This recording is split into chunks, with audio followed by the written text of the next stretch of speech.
로마서 12장 6절부터 8절까지 우리 같이 합독을 하겠습니다. 우리에게 주신 은혜대로 받은 은사가 각각 다르니 혹 예언이면 믿음의 분수대로, 혹 섬기는 일이면 섬기는 일로, 혹 가르치면 가르치는 일로, 혹 원하는 자는 위로하는 일로, 구제하는 자는 성실함으로, 다스리는 자는 부지런함으로, 긍휼을 베푸는 자는 즐거움으로 할 것이니라. 아멘. 기도하겠습니다. 우리들은 늘 하나님의 교회에 속한 것을 잘 이해를 하셔야 됩니다. 바울 사도는 교회를 설명하면서 그리스도의 몸을 가지고 교회를 설명을 했습니다. 그래서 교회 생활을 할 때 먼저 내가 그리스도의 몸이다. 그리고 그리스도는 우리 교회된 우리 교회의 머리다. 이 말씀은 정말 우리가 많은 생각을 해야 되고 묵상을 해야 될 그런 말씀입니다. 우리가 얼마나 그리스도와 밀접하게 연결되어 있나. 머리와 몸의 연결, 모든 몸의 활동은 머리에서부터 머리와 연결되어 있기 때문에 우리가 늘 그리스도의 몸된 우리는 늘 머리 되시는 그리스도를 생각하고 바라보고 그리스도의 음성을 잘 알아듣고 살아가는, 그래서 머리의 다스림과 지시와 지도를 받아 살아가는 우리의 신앙생활이 돼야 될 것입니다. 교회는 나 혼자 교회 생활을 하지 않습니다. 우리 몸의 여러 기관들이 서로 자신의 그 기관이 활동을 하므로 나도 살고 다른 기관도 살게 하듯이 우리는 서로 협력하고 서로 자신의 역할을 감당함으로 말미암아 아름다운 교회 생활을 해갈 수가 있는 것입니다. 그래서 우리가 교회를 설명하면서 바로 5절에 말씀한 대로 이와 같이 우리 많은 사람이 그리스도 안에 있고 그리스도 안에서 우리는 한 몸이다. 정말 밀접하게 연결된 식구들입니다. 한 몸이다. 서로 아플 때 한쪽만 아픈 게 아니라 조금만 아파도 전 몸이 아프고, 조금만 한 부분만 몸이 아파도 온 몸이 몸살하듯이, 그렇게 우리 교회는 정말 서로 밀접하게 연결되어 있어서 기도 제목을 나누고 어려움을 나누고 기쁨이 있을 때 함께 기뻐하고 좋은 일이 있을 때 함께 즐거워하는 것이 바로 교회다. 그렇게 이해해야 될 것입니다. 그런데 이제 지난주에 하나님이 교회에 우리를 두실 때에, 그 교회의 지체로 두실 때에 하나님은 성령을 통해서 우리들에게 은사를 주셨다 그랬습니다. 그래서 그 은사를 가지고 하나님 나라를 몸에서 은사를 가지고 그 기관들이 활동하듯이, 그래서 우리의 입, 귀, 손, 내장, 폐, 어느 모든 기관들도 자기에 있는 위치에서 자기 역할을 감당하듯이 우리가 교회라는 그리스도의 몸된 교회에 속한 우리들은 나에게 주어진 은사를 가지고 역할을 감당하도록 하셨다 하는 말씀을 지난번에 하셨는데, 그 은사는 전적으로 하나님이 주신 은혜다. 은혜로 말미암아 주어진 은사다. 그래서 그 은사는 나를 자랑하기 위한 은사가 아니라 몸을 섬기기 위한 은사입니다. 대개 하나님한테 교회에 문제가 생기고 교계에 문제가 생기는 것 중에 하나가 은사를 가지고 장사를 하고 은사를 가지고 자기 교회 사람들을 주관하고 이런 것은 정말 은사를 잘못 사용하는 일이다. 은사는 전적으로 나를 위해서 은사가 있는 게 아니라 몸을 위해서 은사가 있고, 내 은사를 충분히 잘 활용함으로 말미암아 온 교회가 서로 유익이 되므로 또 내가 거기서 살고 서로 아주 밀접한 관계가 바로 교회다. 이렇게 지난 시간에 말씀을 드렸습니다. 자, 그러면 우리가 은사를 말할 때에 지난 주일에는 예언에 대한 은사를 얘기를 했습니다. 그런데 여기에 오늘 읽은 8절까지 내용에 보면 7가지의 은사가 있습니다. 자, 우선 7가지부터 쉽게 정리를 해보면, 첫째는 예언의 은사, 두 번째는 섬기는 은사, 세 번째는 가르치는 은사, 네 번째는 여기는 위로라고 했습니다. 위로하는 은사. 그 다음에 다섯 번째는 그 다음에 몇 번째입니까? 그 번째는 구제하는 은사. 그 다음에 여섯 번째는 다스리는 은사. 일곱 번째는 긍휼을 베푸는 은사. 이렇게 됐습니다. 그러니까 이 7가지 내용을 여러분들이 생각할 때에 어떻습니까? 우리가 얼른 생각하면 은사 그러면 한국 표현 은사 그러면 방언, 병고침 이게 이제 주가 되었습니다. 그거 있는 사람은 굉장히 권능 있고 신령하고 막 이렇게 생각을 했습니다. 그러나 몸에는 어느 한 은사만 있어서거나 어느 한 은사만 더 중요한 게 아니라 모든 은사가 똑같이 중요한 겁니다. 물론 순서상 어느 역할이 어느 게 더 중요하다는 역할이 있지만은 사실은 몸에 속한 모든 은사를 가진 그 기관들은 지체들은 다 중요한 거예요. 다 어느 것 하나 덜 중요한 게 없어요. 그렇죠? 그래서 뭐 겉으로 나타나기에 어느 게 더 많이 활동한다, 어느 게 더 역할을 한다 그런 건 있지만 우리 몸에 보이지 않는 기관에 이르기까지 어느 것 하나 덜 중요하고 더 중요한 문제가 아니다. 각각 자기의 역할을 충실히 감당하는 건데, 자, 여러분 오늘 7가지 중에 살펴보니까 그 7가지가 내게 있는 것 같습니까? 없는 것 같습니까? 자, 우리 생각해 보세요. 7가지 은사를 지금 이제 얘기를 했는데 나는 이 7가지 중에 은사가 있는 사람이냐? 이 말이에요. 몇 가지나 있는 것 같습니까? 하나님은 때로는 한 가지를 줄 수도 있지만은 하나님의 교회의 역할을 위해서 여러 가지를 줄 수도 있습니다.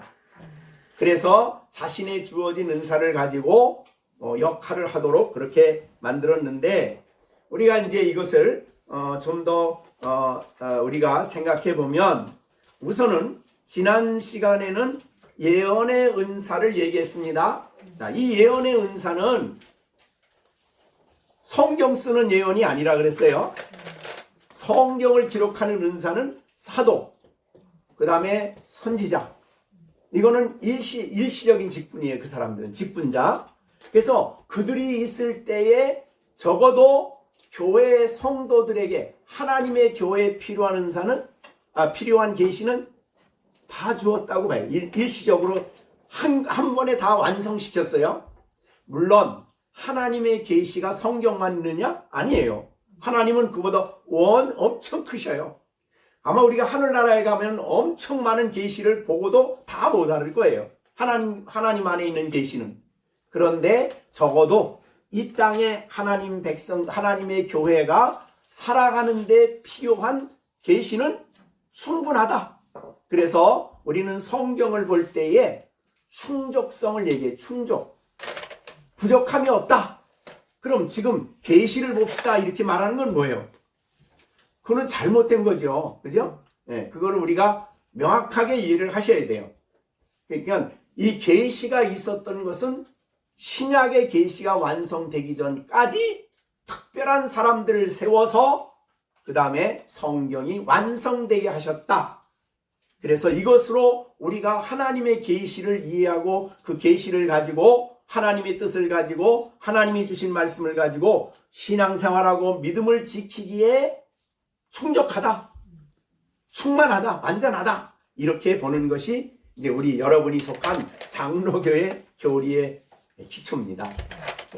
그래서 그러면 하나님이 지금 이 예언하는 일을 안 하시느냐? 필요하면 하실 수도 있죠. 근데 필요하면 하시되 알고 보면 사실은 성경의 기본적인 원칙에 입각한 계시를 하는 것이지 아주 뭐 특별히 성경과 다른 계시를 얘기하지 않는다는 거죠. 그래서 이제 성경이 부족하기 때문에 또 다른 계시를 만들어내기 시작하면 이제 문제가 생기는 거죠. 그래서 몰몬교는 몰몬경을 가지고 있어요. 그는 이 성경 말고 아메리카를 중심으로 한 구원 역사를 말하는 그런 몰몬경이 따로 있습니다. 우리는 그걸 허락하지 않는다는 거죠. 여러분은 성경 66권이면 우리가 구원을 받고 하나님 백성으로 살아가고 영생을 얻는데 조금도 부족함이 없다. 하나님 백성으로 살아가는데 이렇게 보는 것입니다. 그러나 여기에 예언은, 오늘 본문의 예언은 하나님이 필요하다면 예언하실 수도 있다. 그 예언의 은사예요. 그런데 이제 그러니까 예언의 기본적인 틀은 성경의 계시를 가르치고 말하는 것이기 때문에 우리가 지난주에 요한계시록 10장 10절에서 10절에서 말씀한 대로 다시 예언하는 것이다. 뭘 가지고? 기록된 성경 두루마리 책을 가지고 다시 예언한다. 이것이 이제 예언에 대한 우리의 입장이에요. 그래서 10절에 보면 두루마리를 먹어라. 이건 이제 설교자가 혹은 성경을 가르치는 교사가 소화를 시켜야 된다 그 말이죠. 그 말씀을 자기 것으로 이해하고 받아들이고, 그 다음에 11절에 그가 내게 말하기를 내가 많은 백성과 나라와 방언과 임금에게 다시 예언 이렇게 얘기를 하셨습니다. 그러니까 이것은 설교는 어떤 면에서 보면은 다시 예언하는 활동이다. 여러분들이 성경을 잘 가르치면 다시 하나님의 계시를 다시 예언하는 역할이다. 그런데 때로 우리가 살아가면서 하나님은 이 성경 정신에 합당하게 어떠한 계시를 영적으로 즉각적으로 줄 수 있다. 이것이 이제 계시인데 이것도 신약이 완성되기 전에 활동했던 예언자들이에요. 그 예언자들은 일시적으로 활동을 했었어요. 그래서 고린도전서 14장에는 아직 성경이 완성이 안 됐거든요. 그때는 바울 사도가 이 제 2차 전도여행 때 세운 곳인데, 거기서 하나님 말씀은 너무 부족하고 하나님은 백성들에게 성경을 줘야 돼, 계시를 줘야 되겠으니까 이 계시 받은 이 예언자들이 일어나 가지고 하나님 말씀을 막 얘기해요. 근데 그는 성경을 연구해서 말하는 사람이 아니고 소화시켜 말하는 사람이 아니에요. 갑자기 임하는 거예요. 갑자기 하나님 말씀이 임해요. 그래서 이야기를 하는데, 언제나 그거는 사도들은 성경을 쓸 때 잘못이 있어요, 없어요? 없지요. 근데 이 사람들은 잘못될 수 있어요. 하나님 말씀을 예언하다가 갑자기 이거 아니다. 그러면 성령이 딱 취소시키고 다른 사람을 세워요. 그럼 다른 사람이 말을 해요. 검증이 필요하다. 그래서 구약의 신약 시대에 예언을 할 때는 한 사람이 하면 안 되고 두 사람이나 세 사람이 같이 있어서 반드시 검증을 해야 된다. 그런 것은 이제 우리에게 오늘날 적용한다면 우리가 그건 어느 교수님 말씀이니까 반드시 옳다. 또 어느 신학자, 어느 목사님 말씀이니까 반드시 진리다. 이렇게 말하면 안 된다는 거죠. 우리는 다 부족해요. 때로는 잘못될 수가 있어요. 그래서 항상 성도들은 영이 그리스도께 속했나 아닌나를 분별할 줄 알아야 돼. 그래서 우리 요한 1서에 보면은 분별해야 될 것에 대한 명령을 요한 1서에서 분명하게 하시고 있습니다. 그래서 요한 1서 2장에 보면 요한 1서죠. 1서 2장이 아니고 4장이죠. 4장. 사랑하는 자들아, 영을 다 믿지 말아야 된다. 이 영은 이제 성령이 그를 통해 이제 예언을 하고 말씀을 할 때 다 믿으면 안 된다. 그런 말이죠.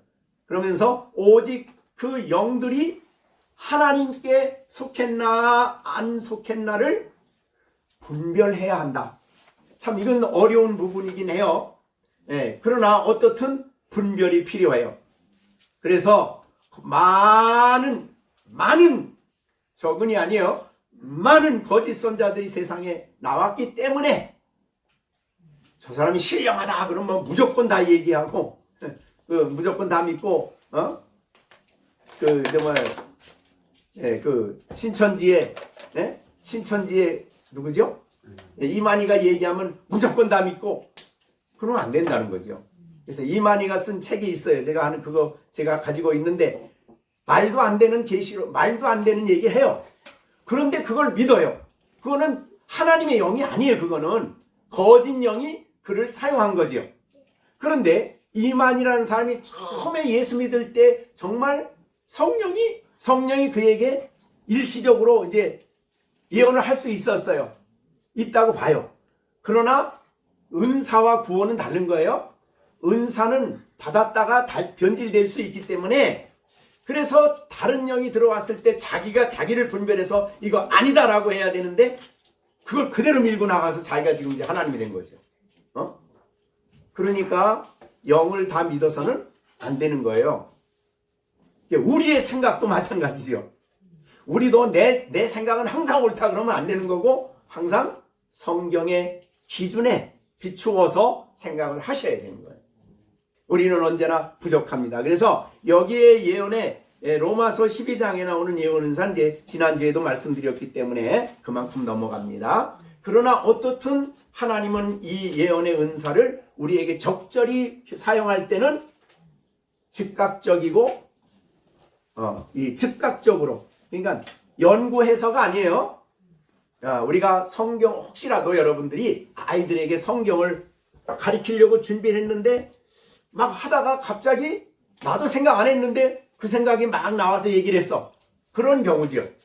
설교자가 설교를 다 준비를 했는데 갑자기 설교를 하다가 그 준비된 건 말고 다른 얘기가 갑자기 나와가지고 얘기를 했어요. 그런 경우를 오늘 여기 말하는 거예요. 그래서 예언이면 믿음의 분수대로 그 믿음의 분수는 그거예요. 믿음의 돈은 단번에 주었기 때문에 이 기준을 넘어서면 안 되는 거예요. 이게 믿음의 분수를 지키라는 게 그거예요. 너는 분수를 지켜라. 내가 계시를 다 얘기할 수 있는 그런 위치에 있는 사람이 아니야. 그런 뜻이죠. 자, 그래서 첫 번째 건 이제 지난주에도 제가 말씀을 드렸기 때문에 이제 두 번째로 넘어갑니다. 두 번째의 은사는 뭐죠? 섬기는 자는 어떻게 하라고요? 섬기는 일로 일해라. 이제 그 동사는 맨 뒤에 가서 붙었어요. 할 것이니라 여기 붙었어요. 그러니까 섬기는 일이면 8절 끝에 섬기는 일로 할 것이다. 그런 말이죠. 자, 그러면 어떻든 간에 섬기는 일이 두 번째로 나와요. 아까 얘기한 것처럼 어느 은사고 비교는 아니에요. 그러나 하나님의 나라의 중요성으로 볼 때에 성령께서 순서를 정해주신 것은 의미가 있어요. 자, 그러면 우리가 흔히 교회에서 여기 다스리는 은사가 나옵니다. 8절에. 그죠? 6번째 나오는 것이죠? 네, 6번째예요. 자, 7번째 중에 오늘날 말하는 교회에서 말하는 장로 직분의 은사가 바로 6번째. 자, 그럼 여러분이 이제 세일반적으로 생각할 때 여기에 섬기는 일을 한다. 교회에서 섬기는 일을 해요. 식당에서 맛있게 해가지고 미리 준비해서 갖다 섬겨줘요. 그럼 섬기는 일을 기쁘게 해요. 즐겁게 해요. 그런데 그 섬기는 은사가 순서적으로 볼 때에 장로 은사보다도 훨씬 더 위에요. 그러니까 예언의 은사 다음에 오는 게 뭐예요? 섬기는 일이에요. 자, 그러니까 이것은 우리가 물론 크고 작은 걸 비교하는 건 아니지만 그 중요성에 있어서 성령의 감동으로 순서를 놓을 때에 두 번째로 섬기는 일을 넣었어요. 자, 여러분들이 교회에서 아니면 우리 이제 뭐 가정교회에서도 마찬가지고 섬기는 일을 할 때에 이게 주님이 내 안에 주신 은사예요. 그래서 이것도 생각하고 저것도 생각하고 섬겨요. 근데 그게 장로의 은사보다 훨씬 더 앞선 부분이다. 교회 역할로 볼 때 그래요. 그러면 여러분이 교회에서 이런저런 일로 이제 섬기는 은사가 있으면요, 섬길 게 눈에 보여요. 이렇게. 예. 그러니까 뭐를 내가 해야 되겠다. 이게 뭐 그냥 억지가 아니라, 이제 억지로 시켜서가 아니라 은사가 있으면 그 마음에 성령이 주신 은사이기 때문에 마음에 그것을 섬기는 게 자꾸 눈에 보여요. 하지 말라 그래도 보여, 눈에. 그게 섬기는 은사가 있는 사람이거든요. 근데 그게 정말 나의 소중한 은사를 하나님 주셨다 그럽니까? 이건 너무 큰 은사다. 그럽니까? 나는 별로 은사 없어. 그럽니까? 그러니까 방언의 은사만 있으면 나는 방언의 은사 받았어 막 이러고 막 난리 치는데 다른 사람 무시하고 나는 은사자라고 얘기하고, 근데 성경이 말할 때는 섬기는 은사 너무 소중하다는 거예요. 하나님 나라를 위해서. 여러분들이 이제 이런 전혀 교회도 안 댕기고 하나님도 모르는 사람을 데려다 놓고 월급을 주면서 교회 식당에서 월급을 주니까 일하십시오. 이건 은사가 아니죠. 그렇죠? 그런데 월급 안 주고 안 줘도 그것도 바라지도 않지만 내가 거기서 맡겨진 일에 대해서 늘 즐거운 마음으로 그 힘을 다해서 하려고 해요. 그게 은사예요. 그거를 두 번째로 넣었다 이 말이죠. 그래서 이 말은 사실 디아콘이야. 디콘 그러면 집사예요. 그러니까 섬기는 은사를 가지고 활동하는 사람들이 집사들이에요. 그래서 여러분이 사도행전에 보면은 장로 직분이 먼저 온 게 아니에요. 사도행전 1장에 보면은 사도들이 있고 그 다음에 나온 게 뭐냐면 집사직이에요. 섬기는 직이죠. 사도들이 너무 많은 일을 하니까, 너무 힘든 일을 하니까 좀 나누어서 일해야 되겠다. 그러고 세운 사람이 집사직이고 디콘이에요. 그러니까 여러분, 섬기는 은사가 얼마나 교회에 소중한지 몰라요. 그래서 예수님께서도 그런 말씀을 하셨죠. 예수님이 제자들과 함께 있을 때 제자들 사이에 누가 크지? 그러니까 하나님의 나라에서 누가 더 머리냐, 누가 더 크냐, 이거 가지고 이제 변론이 일어났어요. 그랬을 때 누가복음 22장 27절에서 앉아서 먹는 자가 크냐, 섬기는 자가 크냐. 일반적으로 어때요? 앉아서 받아 잡수는 분이 큽니까? 갖다가 음식을 대접하는 분이 큽니까? 이 세상의 원리는 앉아서 잡수는 분이 큰 분이죠. 그래서 앉아서 먹는 자가 크냐, 섬기는 자가 크냐? 앉아서 먹는 자가 아니냐? 그러니까 앉아서 먹는 자가 크다. 이게 일반적인 세상의 원리예요. 그러나 나는 섬기는 자로 너희 중에 있다. 누가 한 말이에요? 예수님이 하신 말씀입니다. 아니, 예수님은 하나님의 아들이에요. 네? 영광의 하나님의 아들이 오셔가지고 나는 너희 중에 섬기는 자다. 누가? 예수님이. 세상에 우리가 예수님은 가만히 앉아서 섬김을 받아야 되잖아요. 근데 예수님이 이 땅에서 섬기는 자로 너희 가운데 있다. 그래서 아픈 자가 있으면 찾아갔고, 귀신 들린 자가 있으면 찾아갔고, 그 다음에 제자들의 발을 씻겼고, 섬기는 자로 이 땅에 사셨다는 거예요. 이 섬기는 은사가 그만큼 하나님의 나라에서 중요한 은사다. 자, 그러면 여러분, 방언의 은사를 받은 사람이 하나님 나라의 중요한 은사입니까? 아니면 섬기는 은사를 받은 사람이 중요합니까? 그럼 여러분은 은사가 있는 자입니까? 없는 자입니까? 있는 자라요. 있는 자이기 때문에 즐거움으로 일을 한다 이 말이죠. 섬긴다 그 말이죠. 목회자가 하는 일을 같이 나눠서 하고, 뭐 이런 일을 할 때 서로 나눠서 기쁨으로 하고, 이런저런 일을 한다 이 말이죠. 그게 소중하다는 걸 이제 여러분들이 아셔야 됩니다. 나는 은사 없다 그러지 마세요. 나는 은사자 아니다 그러지 마세요. 은사는 하나님이 은혜로 교회 유익을 위해서 각자에게 주신 거예요. 자, 여러분은 은사를 못 받은 사람이 아니에요. 이제 은사가 있는데 받았는데 적어도 교회의 지체가 되게 하시면서 성령이 각자에게 은사를 주신다 이 말이죠. 그럼 그 은사를 가지고 하나님 나라를 위해서 일하는 것이다 그 말. 자, 그래서 섬기는 은사가 중요함을 말씀해 주셨습니다. 자, 그 다음에요. 그 다음에 세 번째가 뭡니까? 가르치는 은사지요.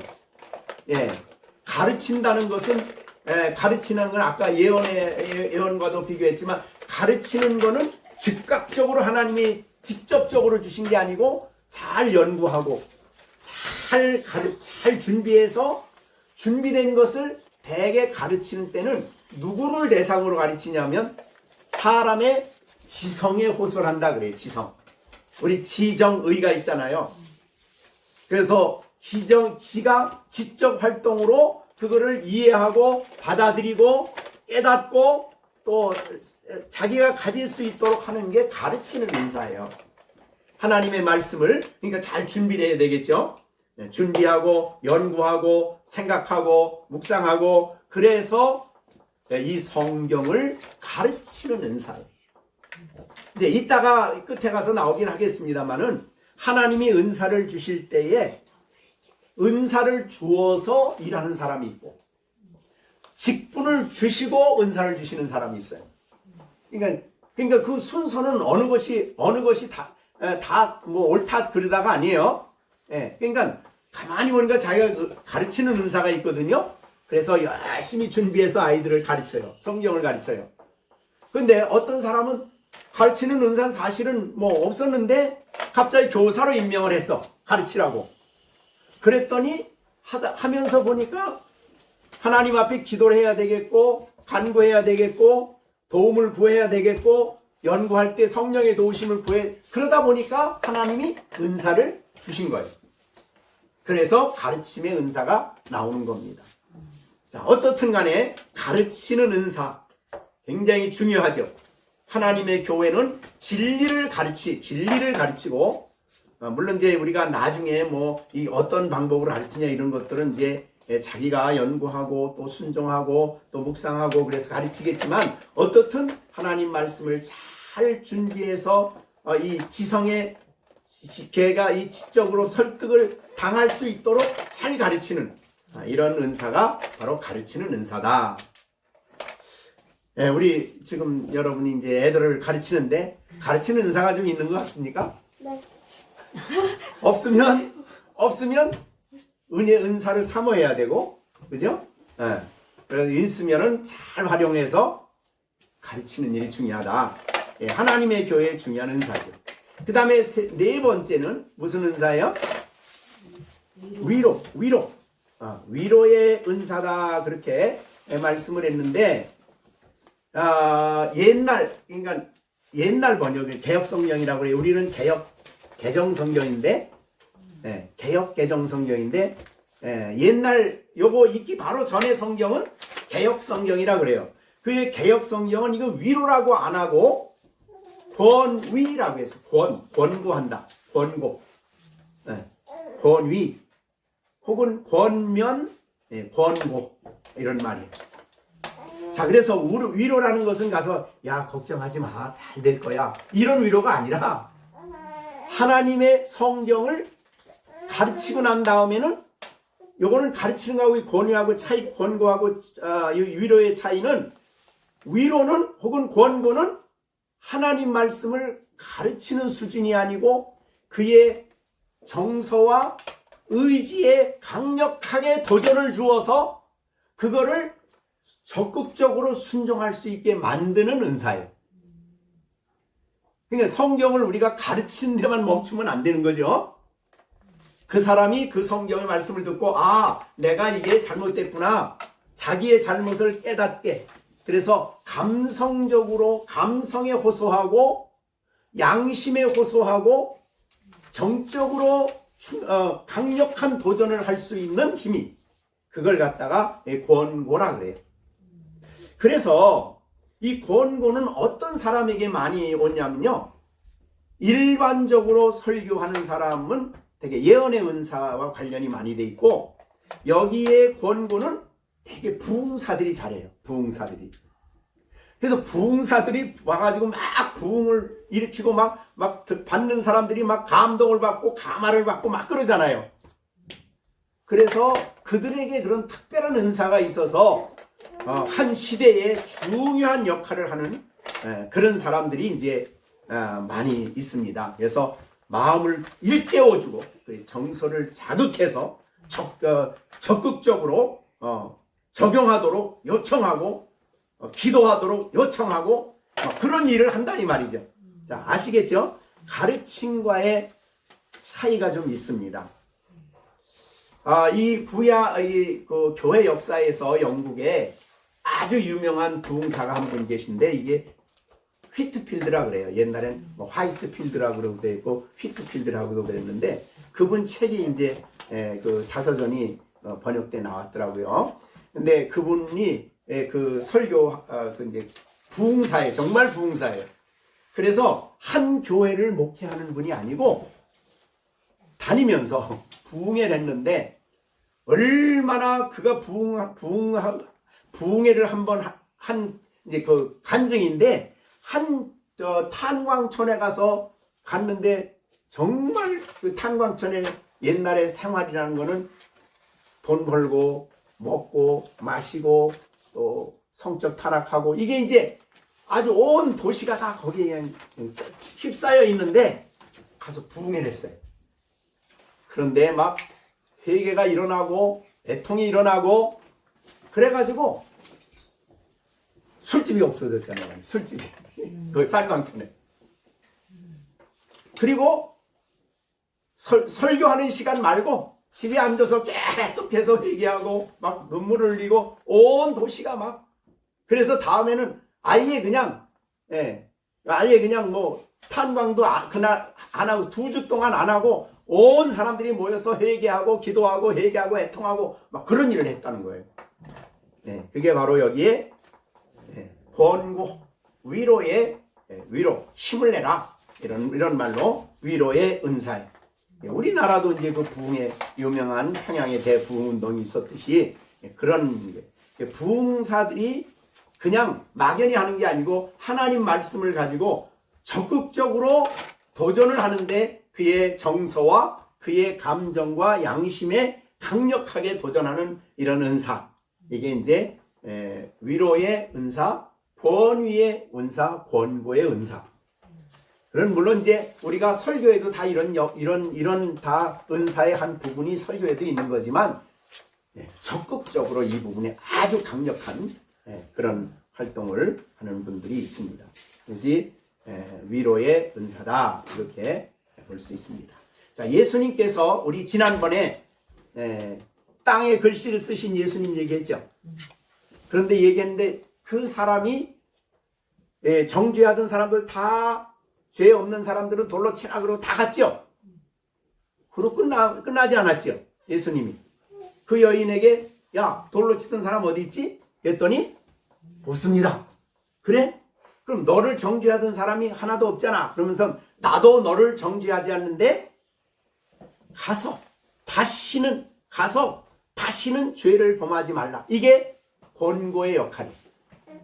그죠? 그러니까 설교에는 본래 이제 권고 역할이 있지만, 이거를 참 풀어서 설교 듣는 사람 마음에 그런 이제 애통을 일으키고 회개를 일으키는 그런 부분이 바로 이 권고의 부분이다. 이렇게 위로의 부분이다. 이렇게 볼 수 있습니다. 자, 그러면 1번부터 4번까지의 은사는 주로 말씀 사역과 관련된 은사죠. 그죠? 그래서 말씀 사역이 많이 중요하게 강조가 돼요. 그래서 이 말씀 사역이 잘 될 수 있도록 섬기는 은사가 필요해요.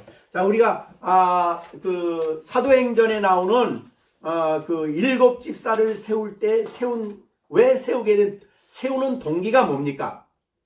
태우는 송기가 사도들이 구제, 그러니까 너무나 구제할 사람들이 많아서 막 구제하는 일에 애를 막 이것저것 하느라고 기도하고 말씀 전하는 일을 등한히 했어요.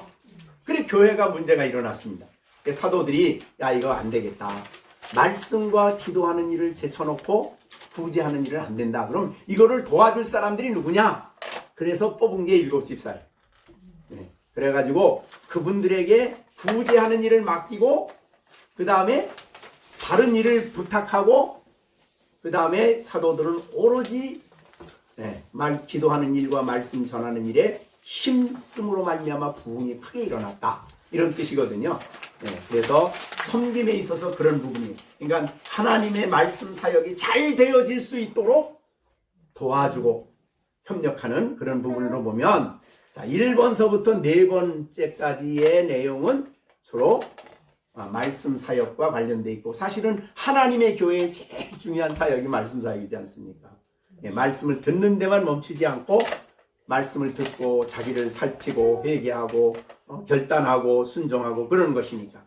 그 다음에 이제 이 5번째는 5번째와 이어서 7번째가 나오는데, 5번째는 구제입니다. 구제. 이거는 교회가 구제한다는 그런 개념이 아니고, 그러니까 교회가 구제하지요. 구제하는 그런 개념이 아니고 개인이 구제하는 은사가 있는 사람이에요. 개인이. 그래서 이 구제를 위해서 사도행전에 보면은 바울 사도가 욥가에 갔을 때에 욥방입니까? 바울 사도가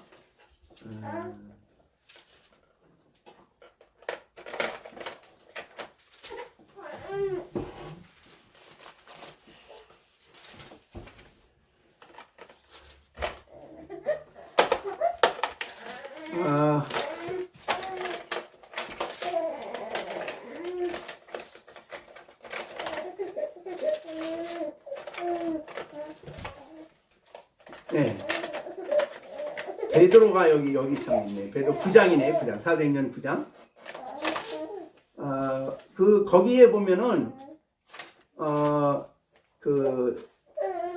다비다. 욥바의 36절이면 9장 36절.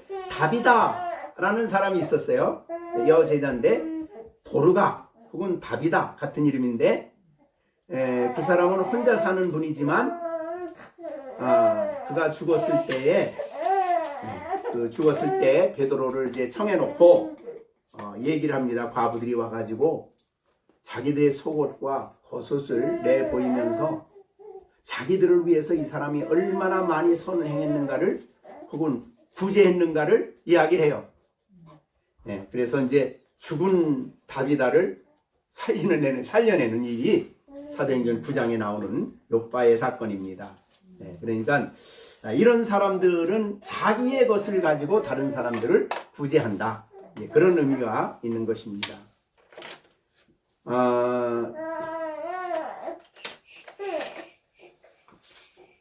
근데 이 구제는 사도행전 8장에 보면은 이 고린도 마게도니아 지역에 있는 교회들, 거기 교회들에 대한, 고린도 교회에 대한 이야기가 이제 나오는데, 사도행전 8장 2절에 봅니다. 환난의 많은 시련 가운데서 그들의 넘치는 기쁨과 극한 가난이 그들의 풍성한 연보를 넘치게 하게 하였느니라. 자, 이게 이상하죠? 가난 때문에 극심한 가난이 풍성한 연보를 하게 했다는 거예요. 그러니까 구제는 돈 많은 사람이 구제한다 이게 아니고, 기본적으로 구제는 주위에 어려운 사람들이 있을 때 돕는 거예요. 그러니까 이 사도행전 8장은 뭐냐면, 예루살렘에 흉년이 들어가지고 예루살렘 교회가 굉장히 어렵다는 얘기를 들었어요. 그래서 바울 사도가 지금 예루살렘에 어려움이 왔으니까 돕자. 그래서 이제 마게도니아, 아가야, 고린도 지역에 있는 교회들에게 이야기를 했어요. 그랬더니 그들이 헌금을 하는데 환란이 있었어요. 그들은 환란이 있었어요. 그런데 넘치는 기쁨을 가지고 구제를 해요. 극심한 환란이 있음에도 불구하고 풍성한 연보를 하는데 힘대로 할 뿐 아니라 3절에 힘에 넘치도록 해요. 이 구제예요. 이 구제 은사거든요. 사실 일반 사람은 이렇게 안 하죠. 자기가 먹고 살기 힘든데 이거 하겠어요? 예. 근데 구제를 한다고 하더라도 어느 정도냐면 여기에 있는 대로 극한 가난 속에서 넘치게. 예? 그 다음에 힘에 진하도록 그것도 하는데 그냥 억지로가 아니고 기쁨으로 차원에서 막 이런 것들이 이제 구제 은사를 가진 사람의 특징이에요. 그런데 오늘 여기에 구제 은사를 보면 구제하는 사람을 어떻게 구제하라고 그랬냐면 성실이라는 표현이 있습니다. 성실이라는 구제는 성실이라는 표현이 있는데 그 성실이라는 말은 순수하게 그런 뜻이에요. 그러니까 구제는 구제로 해야지 다른 게 거기 들어가면 안 돼요. 그럼 우리가 이제 예수님께서 마태복음 6장에 구제와 관련해서 1절에 구제와 관련해서 그런 말합니다. 야, 너 구제할 때에 회당과 거리에서 구제하면서 나 구제합니다. 그러고 나팔 불지 말아라. 구제하는 목적이 뭐예요, 그 사람은? 구제 받는 사람을 순수하게 생각하지 않고 지금 뭐 하는 거예요, 구제하면서? 내가 지금 구제하는, 왜냐하면 유대인의 가치관에는요, 구제를 굉장히 중요하게 여기거든요, 사회적으로. 왜냐하면 성경에 그랬으니까. 성경에서 의를 행했다 그럴 때는 구제예요. 구약에서. 그래서 구제를 굉장히 중요하게 여기고 있어요. 지난번에 얘기를 했습니다마는 아이들이 성인식을 13살에 할 때에 성인식을 할 때에 하나님 앞에 약속하는 게 있어요. 그게 첫째가 율법에 너는 이제는 율법의 아들이다. 율법에서 율법통을 줘요. 그 다음에 두 번째는 너는 사는 동안 구제를 그치지 말고 해라. 그래서 이 이스라엘 백성들의 유대인들은 어려서부터 구제를 가르쳐요. 구제를. 왜냐하면 잠언에 보면 구제하는 자는 가난한 사람에게 구제하는 자는 하나님께 꾸어주는 사람이에요. 그럼 하나님이 꾸면은 그걸 어떻게 해요? 하나님이 다시 갚죠. 그러니까 하나님께 복 받으려면 구제해야 된다. 이게 이제 기본적인 그 얘기이기 때문에 유대인들은 굉장히 구제를 아주 그래서 지금도 유대 히브리 대학에는 돈 안 들이고 공부합니다. 왜냐하면 각 나라에 흩어져 있는 사람들이 글로 돈을 보내요. 그러니까 이 유대 나라에는 구제하는 게 아주 일상화되어 있어요. 그래서 아예 성전 문턱에도 가난한 사람들이 대기하고 있어요. 그럼 가서 구제하는 거예요. 네, 그렇듯이 중요하게 여기기 때문에 다른 사람이 구제한다 그러면 보는 사람들이 야 의인이다 이렇게 얘기하니까 그게 듣고 싶은 거예요. 그래서 사거리에 서서 나 구제합니다 하고 실제로 나팔이야 불겠습니까만 나 구제합니다 이렇게 구제한다 그러면 그거는 순수한 구제가 아니죠. 그죠? 자기 때문에 구제하는 거죠. 자기 이름 때문에 구제하죠. 안 믿는 사람들은 그래야 돼. 그거라도 해야 돼요.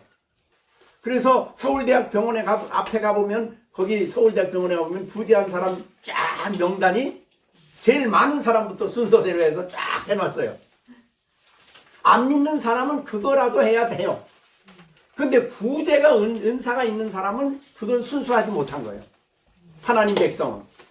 그래서 마태복음 6장에서 너희들은 구제할 때에 오른손이 하는 것을 왼손이 모르게 하라. 오직 하나님만이 보신다. 그리고 구제를 받는 그 사람을 하나님의 형상으로 이해하고 그 불쌍히 여기는 마음을 가지고 구제하는 거예요. 네, 다르죠? 순수해요. 그래서 여러분들이 아마 그 무슨 크리스마스 철이나 뭐 지금은 하도 이상해서 그런데 그 불교도들 그 다음에 불교 그 다음에 캐톨릭에서 구제하는 거는 방송에 엄청 많이 나와요. 근데 기독교인이 교회가 구제하는 건 안 나와. 왜 그럴까요? 교회는요 구제하는 걸 얘기 안 해.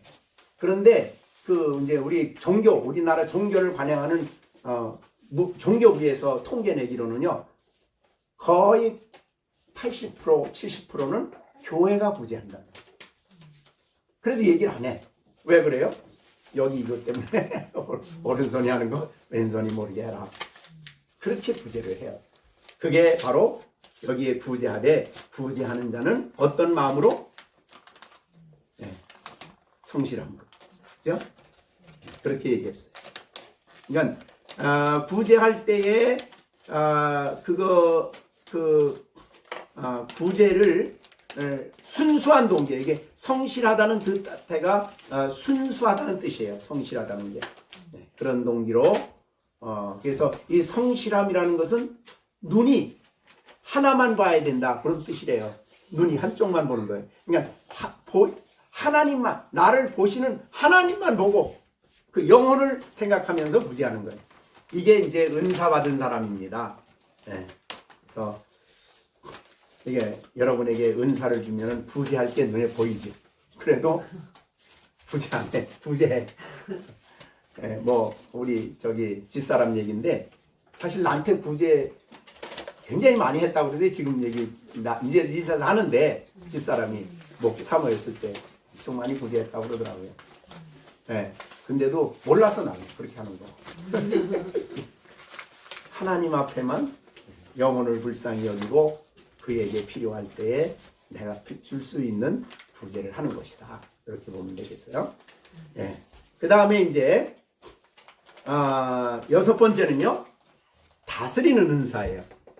네, 여가 아까 말한 대로 다스리는 은사는 주로 교회에서 다스림의 역할, 장로들의 역할이죠.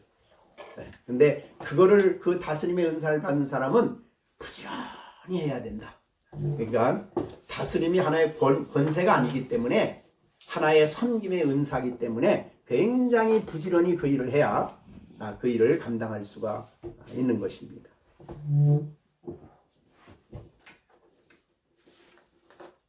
그래서 뭐 성경에도 다스림과 관련해서 이제 여러 가지가 있습니다. 히브리서 13장 7절에 잘 다스리는 장로. 히브리서 13장 17절.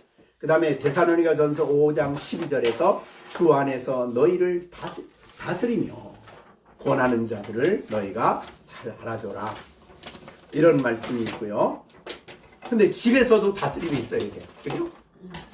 그래서 교회 장로들을 택할 때는 자녀들을 잘 다스리는 사람을 장로로 택하라 그랬어요. 그래서 디모데전서 3장 4절에 보면 3장 4절에요. 자기 집을 잘 다스리는 자기 집을 잘 다스려 자녀들로 모든 공손함으로 복종하게 하는 사람을 장로로 세워라. 그러면서 아니 자기 집을 다스릴 줄 모르면서 어떻게 하나님의 교회를 다스리냐 이렇게 얘기를 했어요. 그래서 이렇게 된 걸 보면은 어떻든 다스림은 가정에서도 그래서 가정에서 이제 그 아버지 역할은 사실은 하나님을 대신하는 머리 역할이거든요. 그래서 권위를 가져야 돼요 아버지가, 그죠? 아이들을 가르치고 다스리고 그런 일을 해야 된다 그런 말이죠. 그다음에 이제 마지막은요. 마지막에 은사는 긍휼을 베푸는 은사입니다. 그래서 이 8절에 긍휼을 베푼다. 이거는 즐거움으로 해야 된다. 이 긍휼을 베푼다는 것은 긍휼이 필요한 사람들에게 긍휼을 베푸는 거죠. 즉 긍휼이 정말 필요한 사람, 대표적인 사람이 환자들이에요. 그죠? 이 사람들은 정말 긍휼이 필요한 사람들. 그래서 예수님께서 이제 그런 잘 해석을 해주셨어요. 마태복음 25장 33절부터 40절까지 해서 이 예수님께서 긍휼을 잘 설명하셨다고 여기 보여져요. 자, 거기 보면 뭐라 그랬냐면 예수님이 재림하셔서 오른편에 성도들에게 얘기를 합니다. 35절이에요. 내가 줄일 때 넌 먹을 것 주었다. 긍휼을 베푼 거죠. 그래서 예수님이 자기를 따르는 사람들이 막 배고파해서 내가 불쌍히 여기로라. 그러고서 이제 오병이어의 역사를 일으켰죠. 네, 그래서 줄일 때 먹을 것을 주었고, 그 다음에 목마를 때, 이게 우리나라는 목마름이 별로 실감이 안 오는데 이스라엘 땅에는 목마름은 대단한 거예요. 정말 배고픈 거보다 더 심각한 거예요. 왜? 광야가 있으니까. 그래서 저 시내산 광야를 지나서 이 시내 광야를 지나서 왕의 도로를 통해서 올라가는 나그네들에게는 정말 이 물이 엄청나게 중요합니다. 생수가 목마른 자에게.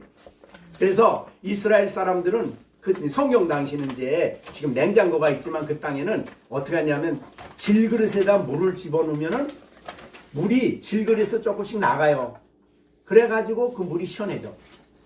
그걸 물통을 이렇게 나무에다 달아놓고 준비하고 있다가 목마른 사람 오면 그거 떠주는 거예요. 우리 같이 떠주는 게 아니라 준비하고 있는 거죠. 네, 그래서 목마를 때 마실 것을 주었다는 말은 우리 문화로 생각해서는 안 되는 거예요. 네. 네, 그 다음에 마시게 했고, 나그네 되었을 때 영접했다. 나그네 되었을 때 영접한 사람이 아브라함이죠. 창세기에 보면 그죠? 길 가는 나그네를 자기 집으로 모셔드렸는데 부지 중에 천사를 영접을 했죠. 그런데 그 대접하는 게 정말 마음에서 즐거움으로 한 거예요. 아브라함이. 그래서 천사가 오니까 대접을 해서 장막에 쉬게 하고 그 다음에 물 떠다가 발 씻겨드리고 소를 양을 잡으라 그러고 그 다음에 자기 아내에게는 떡을 만들라 그래가지고 정성을 다해서 준비한 거예요. 그러니까 즐거움으로 안 하면 그렇게 할 수가 없어요. 나그네를 대접했어요. 그리고 성경에는 이제 신약 시대인데요. 대개 목회자들이 교회가 없기 때문에 파송된 목회자들은 한 교회 가서 목회를 안 해요. 그러니까 교회 목회자가 없기 때문에 돌아가면서. 그러니까 그 사람들을 이제 나그네라고 그랬어요. 사도행전에. 그들에게 이제 대접을 하는 거죠. 나그네 되었을 때 영접했다. 우리 집에 오십시오. 이 집에 오십시오. 그래서 바울이 복음을 전했는데 자주장사 루디아가 어떻게 했어요? 우리 집에 오시라고. 여기서 예배 드리라고. 그 영접한 거죠. 그런 거죠. 그 다음에 영접했고, 헐벗었을 때에 옷을 입었고, 우리가 지금 옷이 흔해 빠진 거지만은 성경 단시는 옷 한 벌이면 이거 엄청난 거예요. 그래서 아까 말한 그 요바에 있는 그분이 도르가가 옷을 해 입혔다고. 당시에는 옷을 손으로 직접 양털로 짜서 만들어서 입히는 거니까 굉장히 중요한 겁니다. 옷 한 벌이. 그런데 여기에 헐벗을 때 옷을 입혀주었다. 그러면 병들었을 때 돌아보았다. 그러니까 이게 꼭 먹을 것만이 아니에요. 병들었을 때 돌아봤다. 그 다음에 옥에 갇혔을 때 가서 긍휼을 베풀었어요. 그러니까 그 의인들이 대답하기를, 아니 우리가 언제 예수님이 줄이신 것을 보고 음식을 대접하고 목마르신 걸 보고 마시게 하고 어느 때 나그네인 걸 보고 영접했으며 헐벗은 걸 보고 옷 입혔나이까? 어느 때 병드신 것과 옥에 갇히신 것을 보고 거기서 배웠나이까? 그랬더니 40절에 임금이 대답하여 이르되 내가 진실로 너에게 이르노니 너희가 여기 내 형제 중에 지극히 작은 자 하나에게 하는 것이 곧 내게 하는 것이다. 예수님이 재림하셔서 할 얘기예요. 지극히 작은 자에게 얘기하는 거예요. 지극히 작은 자 앞에 있는 그런 사람들이죠. 지극히 작은 자 하나에게 한 것이 곧 내게 한 거다. 네, 그러니까 그리스도 안에 있는 형제들은 곧 예수님께 하는 것과 똑같아, 상황이. 네, 그렇게 얘기를 하셨죠. 이것이 바로 긍휼이다, 그런 말입니다. 아까 제가 이제 그 간호사 얘기를 했지요. 네, 환자를 월급을 받고 간호사로서 하는 분하고 그 간호사 자체를 사명으로 알고 다른 사람을 긍휼히 여기는 마음을 가지고 도와주는 사람하고는 똑같은 일을 해도, 똑같은 기술적인 얘기도 와서 간호사가 일을 해도 전혀 다르죠. 네. 이제 의사 집사님이 있어. 내가 의사 얘기를 안 했는데 돈 때문에 기계적으로 하는 사람하고 그 사람을 불쌍히 여기는, 긍휼히 여기는 마음을 가지고 하는 사람하고는 근본적으로 다르죠. 그래서 그 사람이 너무 긍휼의 마음을 가지고 그 사람을 치료하고 치료되는 것을 보고 보람으로 알고 행복으로 알고 하는 사람하고는 다른 거예요. 돈으로 따지지 않는 겁니다. 그러니까 여기에 긍휼의 마음이, 그래서 긍휼을 베푸는 자는 그래서 즐거움으로 하는, 그 즐거움을 하는 이유가 사명으로 하는 거예요. 하나님이 긍휼의 마음을 그 마음에 쏟아부어 주셨기 때문에, 은사로 주셨기 때문에 그 안에 즐거움으로 그 일을 한다, 이 말이죠. 오늘날 모든 걸 다 돈으로 평가하는 이 세상 속에서 전혀 다른 삶을 사는 거죠. 그리스도인이기 때문에. 그리스도인은 돈하고 평가하지 않아요. 자, 그러면 이런 7가지 은사를 언제 주시나? 언제?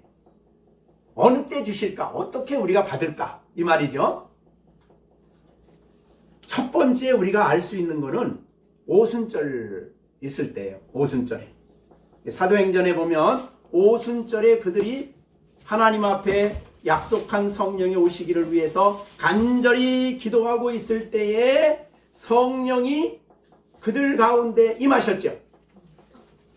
그런데 성령이 쫙 임하시고 난 다음에 놀랍게 그들 가운데 은사가 나타났어요. 그 은사가 대표적인 게 뭐냐면 방언이죠. 근데 우리 저 한번 보세요. 성경에. 옛날 개역 성경에는 방언이라 그랬는데 이거는 이제 뜻을 정확하게 얘기를 했어요. 4절에.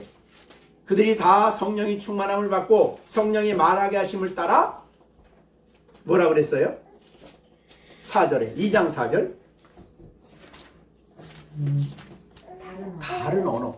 이게 방언이었어요.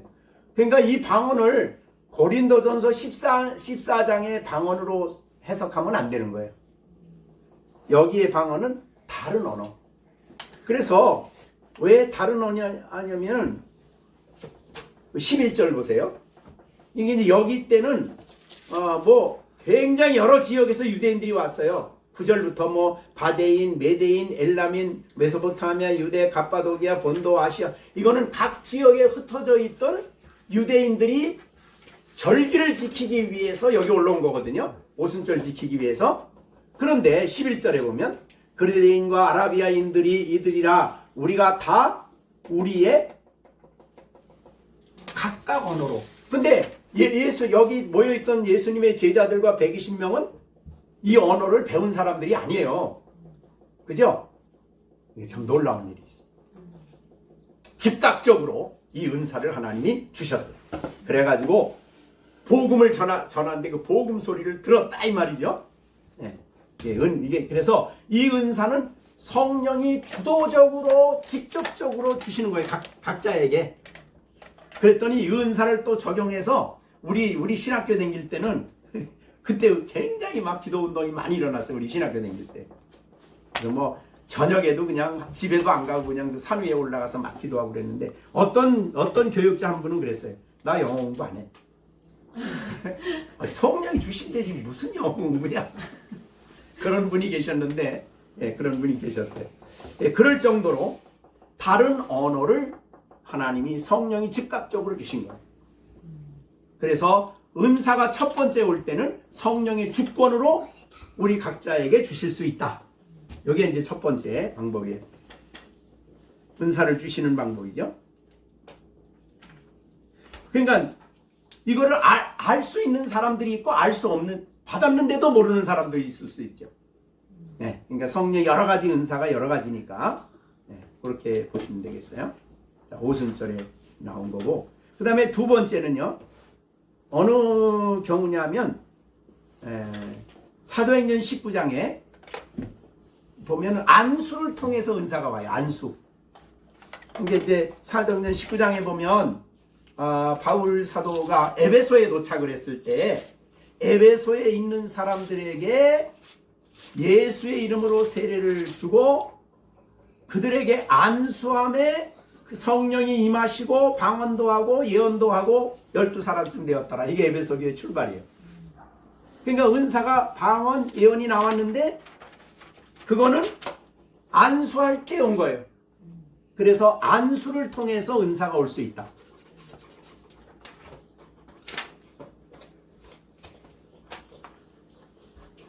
그런데 안수는 초대교회는 이제 특별히 하나님의 지시를 받았는데 우리가 사도행전 8장에는 아나니아가 바울에게 가서 안수해요. 바울에게. 그래서 눈이 떠지고 은사가 나타났어요. 그런 경우도 있고요. 어떻든. 그래서 성경에는 안수라는 방법을 쓰는데 주로 성경이 완성된 후에는 거의 안수라는 거가 굉장히 약화됐죠.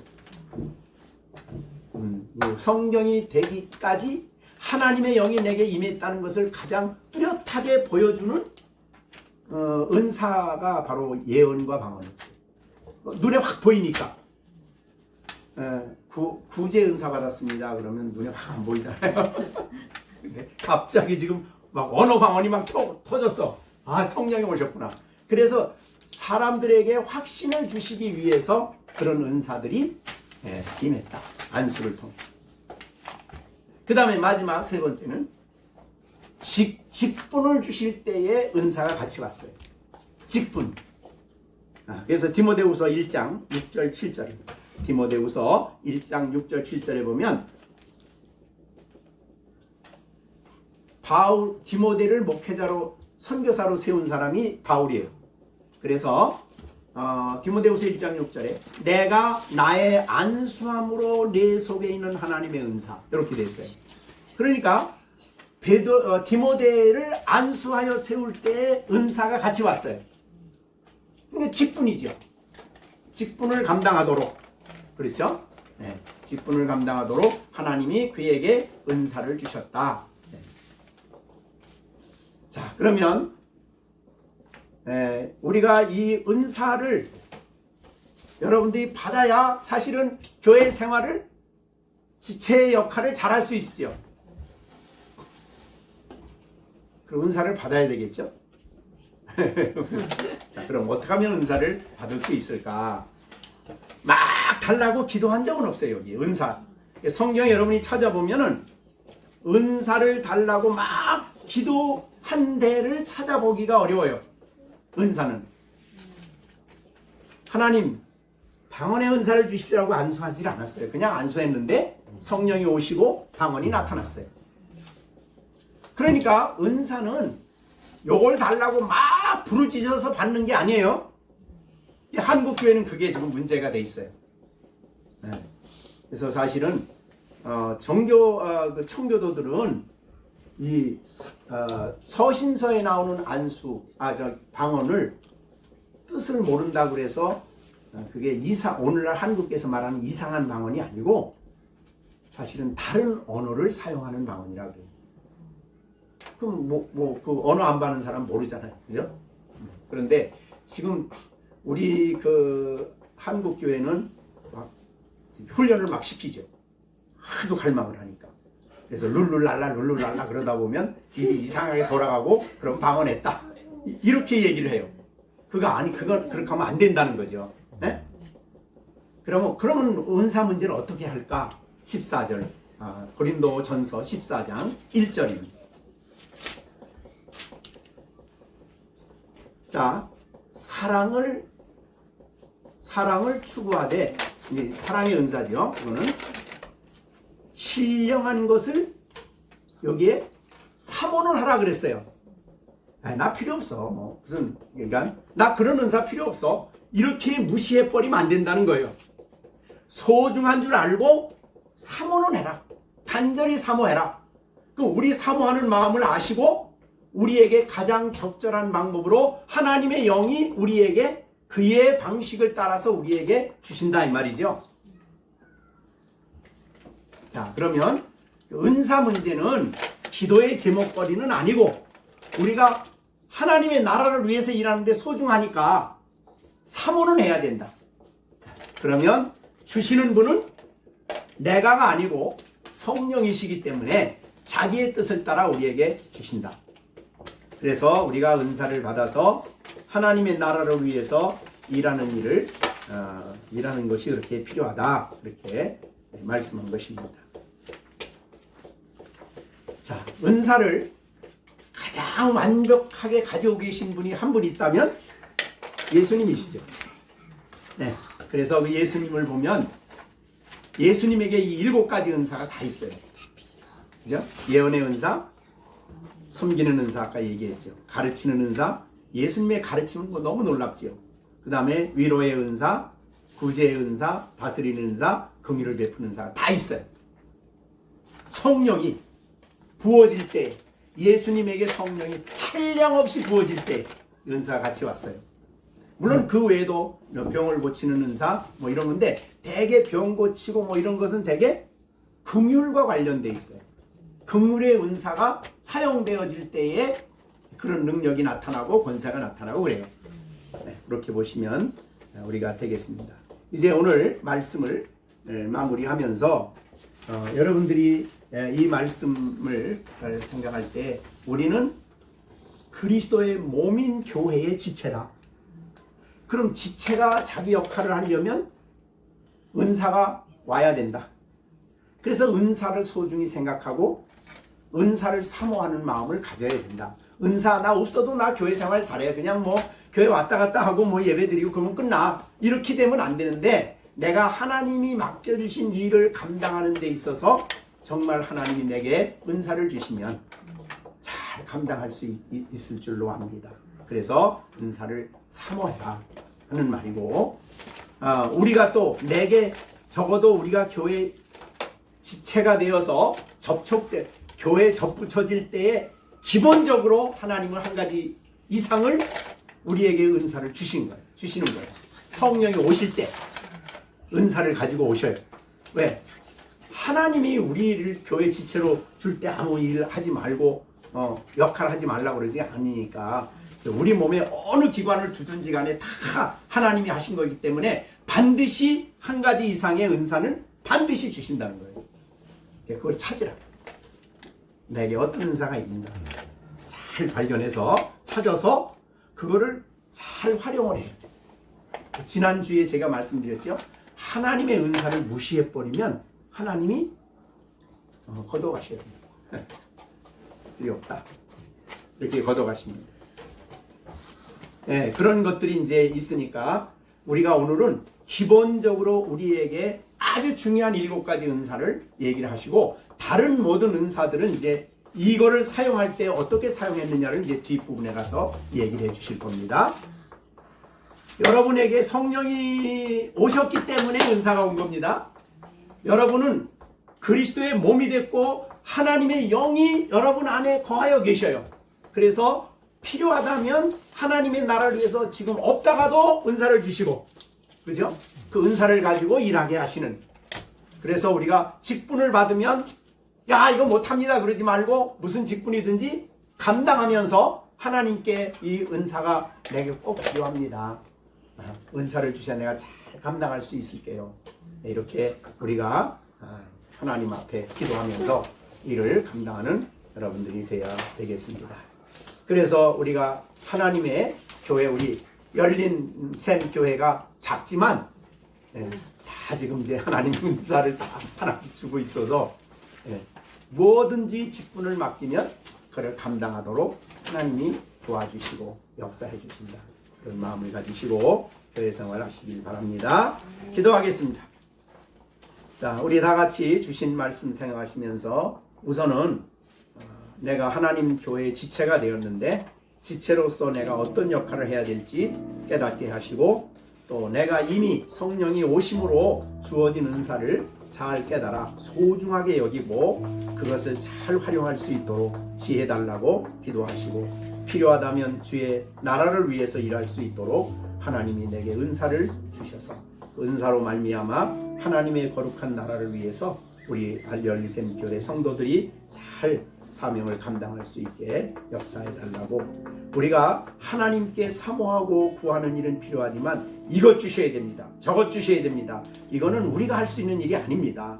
우리의 필요를 아시는 성령께서 가장 지혜롭게 가장 하나님의 뜻을 따라 교회 유익을 위해서 우리에게 주시는 것은 성령이시기 때문에 우리가 원하시면 기뻐하시면 우리에게 허락해 주셔서 잘 감당할 수 있게 해달라고 우리 자라는 우리 아이들 정말 어려서부터 하나님이 성령이 주시니 놀라운 은사 천부적인 은사가 있을 수 있고 그러나 그것들이 다 준비되어 하나님 나라를 위해서 또 이 사회 속에서 이 민족을 위해서 귀하게 쓰여지는 사람들로 성장해 갈 수 있도록 우리가 하나님 앞에 다 같이 합서서 잠시 기도하겠습니다. 기도하십시다.